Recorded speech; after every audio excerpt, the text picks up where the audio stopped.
नमस्कार मित्रांनो, कालच्या व्हिडिओमध्ये आपण 5 ते 7 सेकंदामध्ये 1000 पर्यंतचे वर्ग कसे काढावे, दशांश अपूर्णांक, व्यवहारी अपूर्णांक, पूर्णांकयुक्त अपूर्णांक, ऋण अपूर्णांक म्हणजे एकत्रितपणे वर्ग ही कन्सेप्ट पूर्ण क्लिअर केली। तर आज आपण त्याचं सेकंड साइड म्हणजे वर्गमूळ हा घटक देखील त्याच पद्धतीने 5 ते 7 सेकंदामध्ये वर्गमूळ कसं काढावं ते अभ्यासणार आहोत। अगोदर वर्गमूळ म्हणायचं कोणाला तर लक्षात ठेवा, एखादी वर्गसंख्या ज्या संख्येचा वर्ग असते त्या संख्येला काय म्हणायचं, वर्गमूळ। उदाहरणार्थ 36 हा 6चा वर्ग आहे, काल आपण पाहिलं 36 हा कोणाचा वर्ग आहे, 6चा। मग 36 ज्या संख्येचा वर्ग असतो त्याला काय म्हणायचं, वर्गमूळ। म्हणून 36 चे वर्गमूळ बरोबर काय, 6। मग 36 चे वर्गमूळ, वर्गमूळाचं चिन्ह आहे कर्णित 36 किंवा कोणत्याही संख्येचा जर घात 1/2 आला तर याचा अर्थ देखील वर्गमूळ आहे। या दोघांचा अर्थ, हे दोघी चिन्ह वर्गमूळाचे आहेत। या दोघांचा अर्थ 36 चं वर्गमूळ असं होईल, मग उत्तर त्यांचं 6 असणार। उदाहरणार्थ जर विचारलं 144 चे वर्गमूळ तर 144 चे वर्गमूळ हे या पद्धतीने किंवा 144 चा घात कितवा 1/2 या पद्धतीने लिहावं लागेल। याचं 144 चं वर्गमूळ किती असणार आहे, 12। का, कारण की 144 कोणाचा वर्ग आहे, 12चा। मग हे आपल्याला माहिती आहे म्हणून आपण सहज वर्गमूळ काढलं। मग आता माहित नसलेल्या संख्येचं वर्गमूळ कसं काढावं हे आपण अभ्यासू। त्या अगोदर पूर्ण वर्ग संख्यांची काही लक्षणं आहेत ते समजून घ्या, म्हणजे आपल्याला वर्गमूळ सहज काढता येईल। पहिलं आहे, पूर्ण वर्ग संख्यांच्या एकक स्थानी कधीही 2, 3, 7, 8 हे अंक येत नाहीत। लक्षात ठेवा, आपण वर्ग संख्यांचे निरीक्षण करूया। 1 ते 20 पर्यंतचे वर्ग आहेत। एकाचा वर्ग 1, 2चा 4, 3चा 9, 4चा 16। आपण या सर्व संख्यांचं निरीक्षण करा, या वर्ग संख्येमध्ये 2, 3, 7, 8 हे अंक आलेले आहेत का। लक्षात ठेवा, पूर्ण वर्ग संख्यांच्या एकक स्थानी 1, 4, 5, 6, 9 आणि 0 यापैकीच अंक येतात। 2, 3, 7, 8 हे अंक कधीही येणार नाही। हे जर अंक असतील तर ती पूर्ण वर्ग संख्या राहू शकत नाही। पहिला लक्षण लक्षात ठेवा। दुसरं असणार आहे, पूर्ण वर्ग संख्येत 0 तसेच दशांश पॉईंट हे समरूपात असणार। आता 10चा वर्ग काय झाला, 100। 20चा वर्ग काय झाला, 400। म्हणजे 1 0 होता तर वर्ग संख्येत किती आले, 2 0 आले। 20 होते तर किती झाले, 1 0 होता तर काय झाला, 2 0 झाले। 20चा वर्ग 400 आला। इथं जर 100चा वर्ग केला तर काय होतंय, 1चा 1 आणि हे शून्यांची दुप्पटच होणार, म्हणजे 4 0 येणार। लक्षात ठेवा, मग शून्य जे असणार ते कसे असणार, हे सम आकड्यातच असणार। म्हणजे आता 2चा वर्ग 4 आहे तर 20चा वर्ग जो असणार तो 400 होणार।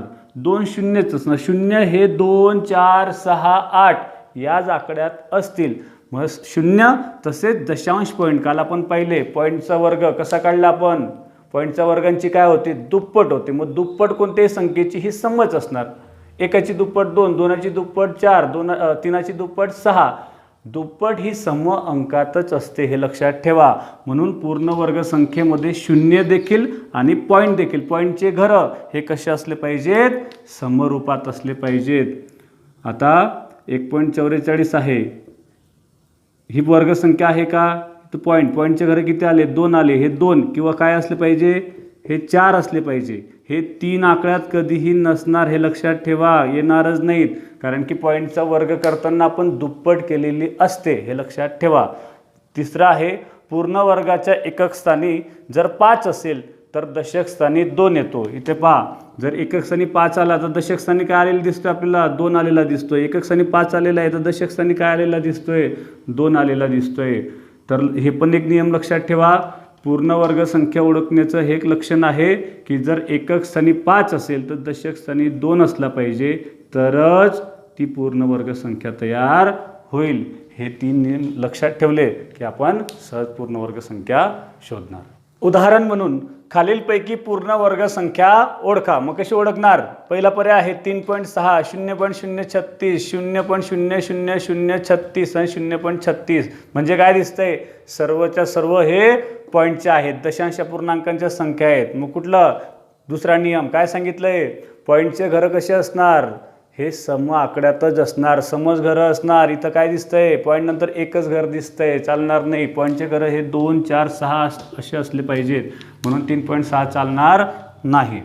0.036 किती घरं दिसत आहेत, 3 घरं, चालणार नाही. लक्षात ठेवा, 1, 3, 5 विषम अंक आहेत. 2, 4, 6 असे असले पाहिजेत. किती दिसत आहेत, 5, चालणार नाही. 3, 1, 5 विषम आकड्यात आहेत. आणि 0.36 काय दिसतंय आपल्याला, पॉईंटचे घरं समरूपात आहेत. आता हे 3 नाही आहेत, हा कोणाचा वर्ग आहे तो आपण आता नंतर शिकूया, वर्गमूळ काढणं. पण आता तात्पुरत्या स्वरूपात लक्षात ठेवा की खालीलपैकी पूर्ण वर्गसंख्या ओळखली. कशी ओळखली, ह्या 3 अजिबात नाही आहेत, म्हणून चौथंच आपलं असणार आहे. दुसरं 1000, त्याच्यानंतर दिसतंय आपल्याला 1,10,000 आणि 300. या पर्यायामध्ये काय दिसतंय, 0 आहेत. मग शून्यांचं कसं ओळखायचं, पूर्ण वर्गसंख्या 0 कधीही विषम अंकात असणार नाही. किती दिसत आहेत, 3 राहणार नाही. किती दिसत आहेत, 5 राहणार नाही. इथे किती दिसत आहेत, 2 दिसत आहेत. इथे किती दिसत आहेत, 4 दिसत आहेत. त्या दोघी पूर्ण वर्गसंख्या का नाही, लक्षात ठेवा समरूपात आहेत 0, पण त्याच्या अगोदर ही पूर्ण वर्गसंख्या आहे का, नाही. म्हणून ही देखील आपलं वर्गसंख्या राहणार नाही. हे 4 0 आहेत, 1 1चा वर्ग आहे, म्हणजे ही आपली पूर्ण वर्गसंख्या असणार. खालच्या पर्यायामध्ये काय दिसतंय की खालीलपैकी आपल्याला पूर्ण वर्गसंख्या ओळखायला लावली आहे. मग काय सांगितलं, एकक स्थानी कधीही 3, 2, 7, 2, 3, 7, 8 हे अंक कधीही एकक स्थानी येत नाहीत. म्हणून हे 3 पर्याय तर अजिबात येऊ शकत नाही. या पूर्ण वर्गसंख्याच राहणार नाही. ही राहू शकते, हे राहू शकते. मग कोणाचा वर्ग आहे ते आपण आता शिकूया. चौथा 9,875, 4.225, 4,225 आणि 2,250. पहिलं एकक स्थानी 5 आहे, पण दशक स्थानी काय सांगितलंय, 2 असला पाहिजे, तरच ती पूर्ण वर्गसंख्या तयार होईल. एकक स्थानी 5 आहे, दशक स्थानी 2 आहे, पण काय पॉईंटचे घरं किती आहेत, 3 येऊ शकतात का, येणार नाही. म्हणून ही देखील आपली पूर्ण वर्गसंख्या राहणार नाही.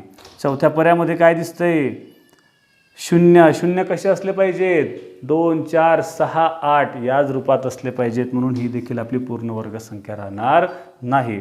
म्हणजे ही आपली पूर्ण वर्गसंख्या राहू शकते. या पद्धतीने आपल्याला पूर्ण वर्गसंख्या शोधता आल्या पाहिजेत. मित्रांनो, काल आपण पाहिलं की वर्ग काढण्याच्या वेगवेगळ्या पद्धती आहेत, पण त्याच्यातली आपण सर्वात सोपी एकच मेथड वापरली. तसंच वर्गमूळ काढण्याच्या देखील वेगवेगळ्या पद्धती आहेत, पण आपण सर्वात सोपी म्हणजे ऑब्झर्वेशन किंवा लॉजिक मेथड आपण वापरणार आहोत. मग लॉजिक काय म्हणतोय, तर लक्ष द्या. पूर्ण वर्गसंख्यांच्या एकक स्थानी कधीही 2, 3, 7, 8 हे अंक येत नाहीत, हे आपण पाहिलं. मग 2, 3, 7, 8 हे अंक येत नाही, मग कोणते अंक येतात, तर 0, 1, 4, 5, 6 आणि 9 हे 6 अंक येऊ शकतात, हे आपण पाहिलं. निरीक्षण केलं तर 1, 4, 9, 6, 5, 6, 9, 4, 1, 0 म्हणजे काय, या 6 अंकांपैकीच आहेत. 2, 3, 7, 8 हे अंक नाहीत. मग अंक वर्गाची एकक स्थानं 6 अंक आहेत आणि संख्यांची एकक किती असतात, 10 आहेत. दशमान पद्धत आहे आपली. म्हणजे संख्यांची एकक झाली 10, परंतु वर्गांची एकक काय आहेत, फक्त 6. संख्यांची म्हणजेच वर्गमुळांची. मग 0 जर एकक स्थानी असेल, हे 10 अंक आहेत आणि हे फक्त 6 अंक आहेत. म्हणजे काय, काही अंक हे 2 संख्यांच्या एकक स्थानी येत असतील. आता 0 पहिला अंक 0 कुठे येतोय का, नाही. 0 फक्त जर 0 असेल, संख्येचं एकक स्थान जर 0 असेल तर वर्गाचं एकक स्थान 0 येतंय. म्हणून वर्गाचं एकक स्थान 0 असेल तर वर्गमुळाचं काय असणार, 0. पुढचं 1 कुठं दिसतं आपल्याला, 1 आणि 9चं दिसतंय, 1 आणि 9चा. संख्येचं एकक स्थान 1 किंवा 9 असेल तर वर्गाचं 1 येतोय. म्हणजे वर्गाचं जर 1 असेल तर आपल्याला कोणाकोणाचा विचार करणं आहे, 1 आणि 9 हे दोघी वर्गमूळ येऊ शकतात, असं आपण थोडं ऑब्झर्वेशन करतोय. म्हणजे काय, 1 किंवा 9 या दोघांपैकी आहे. 4 दिसतोय का, 4 आणि 4, 2 आणि 8, 2 आणि 8 दोघी ठिकाणी 4 दिसतोय. म्हणजे संख्यांची एकक स्थान 2 किंवा 8 असेल तर तुमचं वर्गाचं एकक स्थान 4 असणार. पुढचं 5, 5 कुठे आहे? फक्त 5, 5 असेल तरच 5 येईल, हे लक्षात ठेवा. 6, 6 आपला 4 आणि 6चा, 4 आणि 6, 4 आणि 6, 4 किंवा 6 या दोघांपैकी एखादा अंक असेल तर आपला 6 असणार, हे लक्षात ठेवा. आणि 9, 9 आपल्याला कुठं कुठं दिसतंय? एक 3च्या एकक स्थानी 9 आणि 7च्या एकक स्थानी, 13चा 9, 17चा 9, म्हणजे 9 हा अंक 3 किंवा 7 या दोन अंकांच्या एकक स्थानी येतोय. लक्षात येतंय सर्वांना? 0 फक्त कोणाचा आहे? शून्याच्या एकक स्थानी. 1 कोणाचा आहे? 1 किंवा 9चा. 4 कोणाचा आहे? 2 किंवा 8चा. 5 कोणाचा आहे? फक्त 5चा. आणि 6 कोणाचा आहे? 4 किंवा 6चा. 9 आहे 3 किंवा 7चा. जर वर्गांची एकक स्थानी हे अंक असतील तर आपल्याला कोणाकोणाचा विचार करायचा आहे ते आपल्याला लक्षात येतंय. म्हणजे आपण अगदी 10 अंकांपैकी फक्त 2च अंकांवर आपण विचार करू शकतो, हे लक्षात ठेवा. त्याच्यात पण ज्या जोड्या आहेत 0, 5 हे तर एकच आहेत. आणि ज्या दुसऱ्या जोड्या आहेत एकाचं काय? 1 आणि 9 दोघांची बेरीज किती भरते? 10. 2 किंवा 8 दोघांची बेरीज किती येते? 2 आणि 8 10. 4 आणि 6 10. 3 आणि 7 10. म्हणजे ज्या जोड्या आहेत त्यांची बेरीज 10 आहे. त्याच्यावर तुम्ही सहज लक्षात ठेवू शकतात. 1 आणि कोणाची जोडी होईल? 9ची. 2 आणि कोणाची होईल? 8ची. 4 आणि कोणाची होईल? 6ची. आणि 3 आणि कोणाची होईल? 7ची. हे लक्षात ठेवलं तर आपण आता सहज वर्गमूळ काढणार. लक्ष द्या, अगदी 5 सेकंदात लॉजिक वापरून आपण कसं उत्तर काढायचं. तर 3721चं वर्गमूळ आपल्याला विचारलंय. तर एकक स्थानी काय आहे? 1. मग एकक स्थानी जर 1 असेल तर वर्गमूळाच्या एकक स्थानी काय काय येऊ शकतं? 1 किंवा 9. हे लक्षात ठेवा, एवढं आपल्याला सांगता आलं पाहिजे. आता काय करायचं? आता जी संख्या दिली असेल त्याचा पहिला 2 अंकांचा गट आणि उरलेली संख्या जी काय असेल तो 2, 3, 1 अंक काही असला त्याचा गट करायचा. पहिल्या 2चा आणि उरलेल्या संख्येचा गट करायचा. समजलं? मग जो एकक स्थानाचा गट आहे त्याच्यावरून काय पाहिलं आपण की 1 आहे म्हणून 1 किंवा 9 या दोघांपैकी असणार. आता काय करायचं? आता उरलेला जो गट आहे 37च्या जवळची वर्गसंख्या पाहिजे. मग 37च्या जवळ कोणता वर्ग आहे? 36. 36 कोणाचा वर्ग आहे? तर 36 6चा वर्ग. लक्षात ठेवा. म्हणून या संख्येचा जो दशक स्थान असणार आहे दशक पक्का 6 असणार आहे. म्हणून 6 6 तो 3 ठिकाणी लिहायचा. मग आपण काय झालो? आपण अगदी उत्तराच्या जवळ आलो. उत्तर हे 61 किंवा 69 या दोघांपैकी एक आहे. लक्षात ठेवा.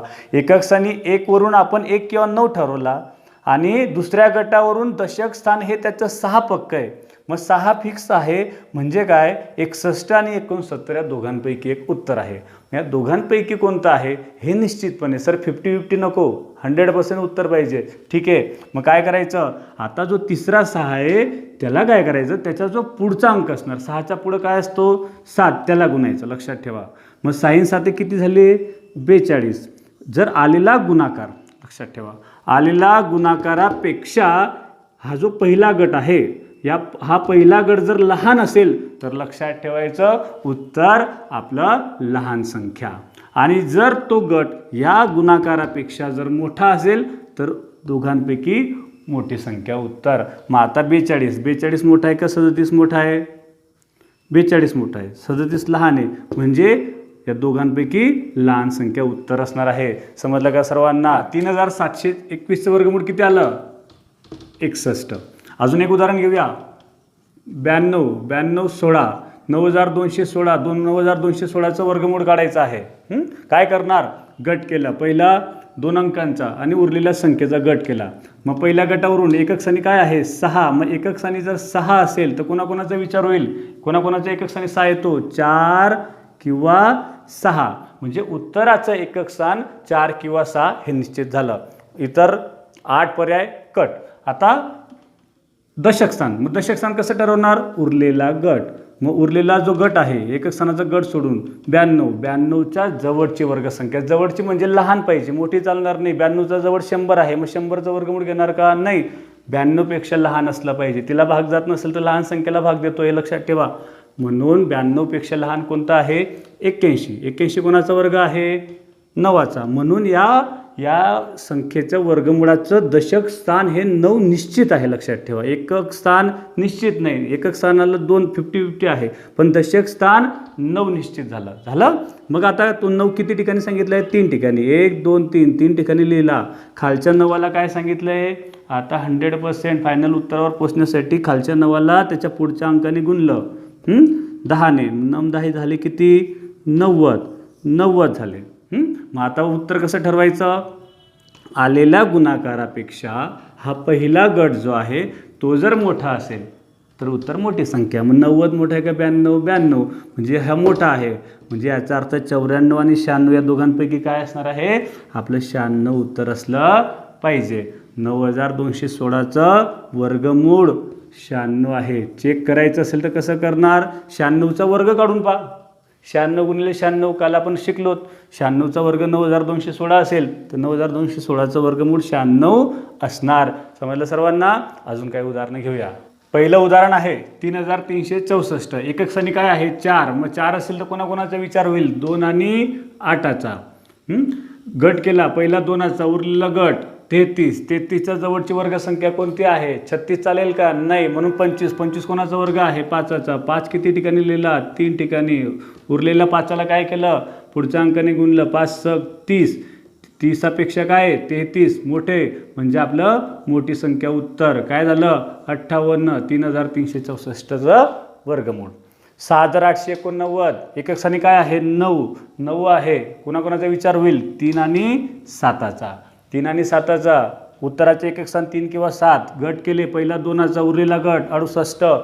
68च्या जवळची वर्गसंख्या कोणती आहे? 64. कोणाचा वर्ग आहे? 8चा. 8 3 ठिकाणी लिहिला. 1 2. उरलेला 8ला. तिसऱ्या 8ला काय केलं? 9ने गुणलं. 8 9 72. 72पेक्षा काय आहे? 68. पहिला गट 72पेक्षा 68 लहान आहे, म्हणून आपलं लहान संख्या. उत्तर काय आलं? 83. 4225. एकक स्थानी काय आहे? 5. मग एकक स्थानी 5 असेल तर कोणाचा होईल? फक्त एकच अंकाचा. कोणाचा? 5चा. याचं उत्तर एकक स्थान फक्त एकच असणार. उरलेला गट काय आहे? 42. 42च्या जवळची वर्गसंख्या कोणती आहे? 36. कोणाचा वर्ग आहे? 6चा. तो 6 दशक झालं. मग इथे तो 6 अजून दुसऱ्या तिसऱ्या ठिकाणी लिहायची गरज नाही, एकच आहे. 2 ऑप्शन नाहीच आहेत. एकक स्थान 5, दशक स्थान 6 झालं. याचं उत्तर 65. किती सोपं आहे की नाही? एकक स्थानी 5 असणार, एकक स्थानी 0 असणार. अगदी सोपं सहज पद्धतीने निघणार. 3600. एकक स्थानी काय आहे? 0. म्हणजे काय? उत्तराचं वर्गमूळाचं एकक स्थान 0 असणार. 2 अंक सोडले, गट केला तर उरलेलं काय? 36. 36 कोणाचा वर्ग? स्वतः वर्ग आहे. स्वतः वर्ग असेल तर मग 6 झालं. काय असणारे वर्गमूळ? 60. आता 4 अंकीपेक्षा जास्त मोठी संख्या असेल तर काय करणार? तेच करायचं. एकक स्थान काय? 6 म्हणजे काय? कोणाकोणाचे विचार होईल? 4 आणि 6चा. मग काय केलं? 2 अंकांचा गट केला. उरलेला गट काय सांगितलंय? 2 अंकांचा गट करून जी उरलेली संख्या असेल तिचा गट करून टाकायचा. मग उरलेली संख्या 153. तिचा गट केला. 153च्या जवळची वर्गसंख्या कोणती आहे? थोडं वर्गपाठ असले पाहिजे. 153च्या जवळची वर्गसंख्या 144. कोणाचा वर्ग आहे? 12चा. मग 12चा वर्ग आहे. मग तो 12 किती ठिकाणी लिहिला? 3 ठिकाणी. लक्षात ठेवा. एकक स्थान 4 किंवा 6 आणि दशक आणि शतक स्थान 12 हे पक्क असणार. लक्षात ठेवा. उरलेल्या 12ला त्याच्या पुढच्या संख्येने गुणलं. 12 गुणिले 13. 13 दुने किती झाले? 13 दुने झाले 26. आजच्याला 2. 13 आणि 2 झाले किती? 15. 156. मग 156पेक्षा 153 काय आहे? बारका आहे. पहिला गट लहान आहे, म्हणजे उत्तर लहान संख्या. काय आलं? 124. त्याचं वर्गमूळ आलं. आता व्यवहारी अपूर्णांकांचं वर्गमूळ. तर व्यवहारी अपूर्णांकांचं वर्गमूळ कसं काढणार? वर्ग कसा केला होता आपण? तर व्यवहारी अपूर्णांकांचा वर्ग सरळपणे अंशाचा वर्ग, सरळपणे छेदाचा वर्ग झाला होता की नाही? मग वर्गमूळ सुद्धा तसंच होईल. सरळपणे अंशाचं वर्गमूळ, सरळपणे छेदाचं वर्गमूळ. सोपं आहे की नाही? म्हणून 25/49चं वर्गमूळ 25चं वर्गमूळ 5, 49चं वर्गमूळ 7, म्हणजे 25/49चं वर्गमूळ 5/7. समजलं असेल तर पुढचं आपल्याला दशांश अपूर्णांक पॉईंटचं वर्गमूळ. मग पॉईंटचं वर्गमूळ काय कठीण आहे का? पॉईंटचं वर्ग शिकलो तर आपण काय केलं होतं? पॉईंटची दुप्पट झाली होती. पॉईंटचा विचार न करता वर्ग केला होता आणि पॉईंटच्या घरांची दुप्पट झाली होती. जर व्हिडिओ पाहिला नसेल तर एकदा पूर्ण व्हिडिओ पहा. तर आता पॉईंटचं वर्गमूळ कसं काढायचा, तर पॉईंटचं वर्गमूळ त्याच पद्धतीने पॉईंटचा विचार न करता वर्गमूळ निघेल. मग ते आपण आता वर्गमूळ काढणं शिकलो आहोत. पॉईंटचा विचार न करता वर्गमूळ काढलं.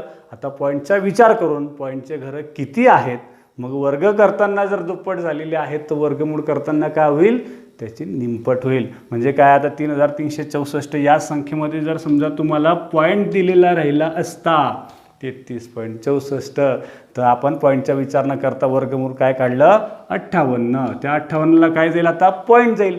पॉईंट कसा जाईल, इथं किती घरं आहेत, 2 आहेत. मग 2 कोणाचे झाले, एकाचे 2 झालेत. मग वर्गमूळ करताना 2चे काय होतील, 1 होईल. म्हणजे 1 घरानंतर पॉईंट दिला, झाला 5.8.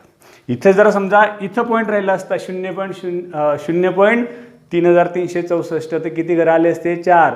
म्हणजे उत्तराला काय दिले असते, वर्गमूळाला अर्धे केले असते. वर्गमूळ करताना पॉईंटचे घरं अर्धे करायचे, म्हणजे दिले असते 2 घरं, 0.58 आलं असतं. उदाहरणार्थ 0.06889 याचं वर्गमूळ आहे. मग पॉईंटचा विचार न करता वर्गमूळ काढलं 83. मग आता पॉईंट देणार, पॉईंट कुठं देणार, इथं किती घरं दिसत आहेत, 4. मग वर्गमूळाला काय, 2 घरं अर्धे करायचे. इथं पॉईंट दिला, हे उत्तर आपण सांगितलं असतं. आलं लक्षात. इथं पॉईंट दिला तर 6.5, इथं पॉईंट दिला तर 0.65. अजून जर 2 घरं वाढवले, पॉईंटचे 6 घरं असले 0.004225, तर 6चे अर्धी 3 घरं 0.065. सहज उत्तर निघणार 3600. असं प्रत्येक ठिकाणी आपण पॉईंटच्या वर्गमूळ सहज काढू शकतो. मी सरावासाठी तुम्हाला काही उदाहरणं दिलेली आहेत. सर्वांनी व्हिडिओ थांबवून हे उदाहरणं सोडवा आणि बरोबर येतात का ते मला कमेंट्स करून सांगायचं आहे. आजचा व्हिडिओ आवडला असेल तर लाईक आणि शेअर जरूर करा आणि आपल्या चॅनलला जर नवीन असाल तर सबस्क्राईब करायला विसरू नका. थँक्यू.